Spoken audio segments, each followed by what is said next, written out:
জয় ঠাকুর। শ্রী শ্রী রামকৃষ্ণ পুঁথি তৃতীয় খণ্ডের অন্তর্গত দিনাচার এই অধ্যায় থেকে আজ আমরা তৃতীয় দিন পাঠ করছি 355 পর্ব, পৃষ্ঠা সংখ্যা 230। এর আগের পাঠে আমরা দেখেছি অন্যগরে ঠাকুর যখন গিয়ে ভক্তদের সঙ্গে মিলিত হচ্ছেন তখন দীনবন্ধু ন্যায়শাস্ত্র ঠাকুরের কাছে গেছেন। যাওয়া মাত্রই ঠাকুর তাকে নমস্কার জানিয়েছেন, কিন্তু দীনবন্ধু ন্যায়শাস্ত্র কোনো প্রতি নমস্কার জানাননি। উল্টে তিনি গর্ব করে জিজ্ঞাসা করছেন যে আমার গলায় পৈতে আছে, আপনার গলায় পৈতে তো দেখতে পাচ্ছি না, আপনি কি আমার প্রণাম পাওয়ার যোগ্য? ঠাকুর তখন বললেন তিনি সকলের দাসানুদাস, তিনি সকলের চেয়ে নিচে, তার নিচে আর কেউ নেই, সকলেই তার প্রণম্য। এই কথা বলায় দীনবন্ধু ন্যায়শাস্ত্র বললেন, এটা আমার কথার উত্তর হলো না, আমি যেটা জানতে চেয়েছি সেটা বলুন। আর এক হতে পারে যে সন্ন্যাসীদের গলায় পৈতে থাকে না, তারা সকলের প্রণম্য। আপনি কি সন্ন্যাস নিয়েছেন? ঠাকুর তাতে সায় দিলেন। সায় দিলে কি হবে? এইবার দীনবন্ধু ন্যায়শাস্ত্রের বিদ্যার অহংকার, শাস্ত্র পাঠের অহংকার জাগার দিয়ে উঠল। তিনি তখন সেই শাস্ত্র পাঠের অহংকারে কচকচানি শুরু করলেন। সমুদ্র মন্থন করলে দু রকম জিনিস বেরিয়েছিল, এক সুধা, অমৃত সুধা, আর এক গরল। যারা শাস্ত্র নিয়ে কচকচানি করেছে কেবল, তারা ওই সমুদ্র মন্থনে অসুরদের মতো গরল পেয়েছেন, তারা সুধা পাননি বা পাবেন না। এই অবধি গতদিন পাঠ করেছিলাম। তার পরের অংশ আজ আমরা দেখব। জয় জয় দীননাথ অনাথের হরি, শাস্ত্র করি করিয়াছ বড় কারিগরি। ঠাকুর যে দীনতার ভাব বহন করে চলেছেন, এই সাধনার ফলে যে তিনি পেয়েছেন, সেই দীনতার ভাব ওই দীনবন্ধু ন্যায়শাস্ত্র অর্জন করা তো দূরের কথা, তিনি এটি কল্পনা পর্যন্ত করতে পারেন না। আর এই রকম দীনতা কেবলমাত্র আমাদের ঠাকুরের পক্ষেই সম্ভব, এই দীননাথের পক্ষেই সম্ভব। এই অবধি আমরা পড়েছিলাম। তারপরের অংশ হচ্ছে জয় জয় দীননাথ অনাথের হরি, শাস্ত্র করি করিয়াছ বড় কারিগরি। নমস্কার শাস্ত্র পাঠে শাস্ত্র আলোচনা, তৃণকুটি রাশি শাস্ত্র মাত্র বিড়ম্বনা। কি চক্রে হে চক্রপাণি গড়িয়াছ শাস্ত্র, শাস্ত্র পড়ে আনে ঘরে কেবলে অনর্থ। নাই জানি মূল কাজে কি সহায় করে, কোথায় খুলিবে পেঁচ আরো এতে ধরে। দেখো ফল ফলাহল লাগে ভেবা চেকা, কেবলে সুমূর্খ তর তসরের পোকা।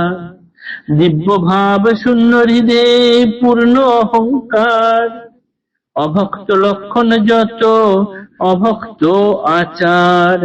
দাম্ভিক পুরুষ আকার ছাড় প্রতিপত্তি, গণ্যমান্য জনমাঝে অসার সম্পত্তি। সযতনে শাস্ত্র পাঠে এই হয় সার, বিষম কণ্টক হরি ভক্তির সেবার।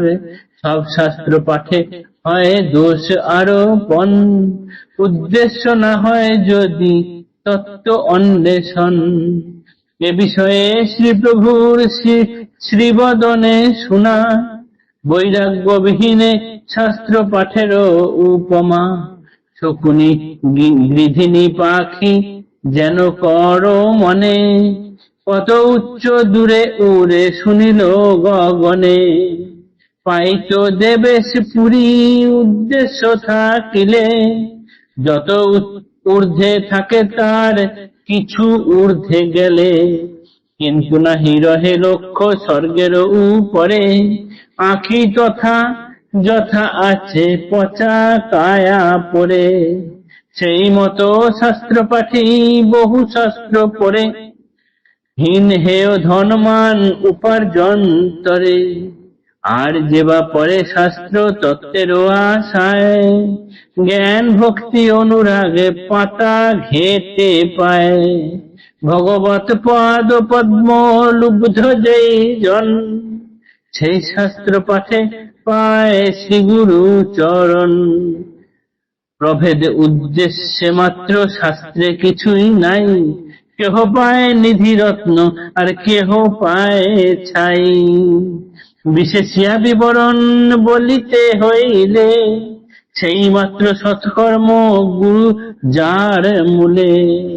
যে জন শ্রী গুরু পদ অন্বেষণ করে, সৎ শাস্ত্র পাঠ কর্ম পথ রূপে হরে। তার পাঠ তার কর্ম সতেতে গণনা, গুরু ছেড়ে শাস্ত্র পড়া মাত্র বিড়ম্বনা। এই দীননাথ তিনি এখন শাস্ত্র পাঠ করার ফলে তার কি হয়েছে না, নানান বিচার বিশ্লেষণ এইসব বিড়ম্বনা বেড়েছে, তিনি আসল কাজটুকু ধরতে পারেননি। তার ফলে কি হয়েছে, সমুদ্র মন্থনের সুধার বদলে সমুদ্র মন্থনের বিষটাই তার কপালে জুটেছে। তার অহংকার হৃদয়ে পরিপূর্ণ, তার আচার আচরণে ভক্তের লক্ষণ নেই। যত অভক্তের আচার নিয়ে, দাম্ভিক পুরুষাকার নিয়ে তিনি চলেছেন, আর তিনি ভাবছেন এগুলোই তার সমস্ত কিছু। আসলে এগুলো তার অসার সম্পত্তি, এগুলো একটাও কাজে দেয় না। যে শাস্ত্র পাঠ করলে গুরুর নির্দেশিত পথে মুক্তির দিকে অগ্রসর না হওয়া যায়, সে শাস্ত্র পাঠে কোনো মূল্য নেই। সে শাস্ত্র পাঠে কেবলমাত্র বিড়ম্বনাই বাড়ে, আর কিচ্ছু বাড়ে না। গুরুর নির্দেশ অনুযায়ী শাস্ত্র পাঠ না করলে পরে কি হয়, তার বৈরাগ্য হয় না। আর এই বিষয়ে ঠাকুর বলেছেন যে শকুনি, চিল ইত্যাদিরা অনেক উঁচুতে আকাশে ওড়ে, তারা আরেকটু যদি উঁচু দিকে নজর রেখে আকাশে উঠতো তাহলে হয়তো স্বর্গ দেখতে পেত, দেবাদি দেবেদের ধাম দেখতে পেত, কিন্তু তারা সেটা করে না। যত উঁচুতেই থাক তাদের দৃষ্টি পড়ে থাকে নিচে, কোথায় মরা ভাগার পড়ে আছে, ভাগারে মরা পড়ে আছে, সেই দিকে তাদের নজর। ঠিক বিশেষ করে বলতে গেলে যেটা হচ্ছে সৎকর্ম, যার মূলে আছে গুরুদেব, সেই কর্ম ছাড়া অন্য সব কর্মই হচ্ছে গিয়ে অর্থহীন হয়ে যায়। তাই যেজন শ্রী গুরুপদ অন্বেষণ করে, সৎশাস্ত্র পাঠ কর্ম পথ রূপে ধরে। গুরুর পদ পাবো এই ভেবেই যিনি সৎশাস্ত্র পাঠ করেন, তারই শুধুমাত্র পাঠ হয় এবং তিনি ঠিক পথে এগিয়ে যান, এবং অন্যজন কি করেন না, তার কেবলমাত্র বিড়ম্বনাই বেড়ে যায়। জয় ঠাকুর।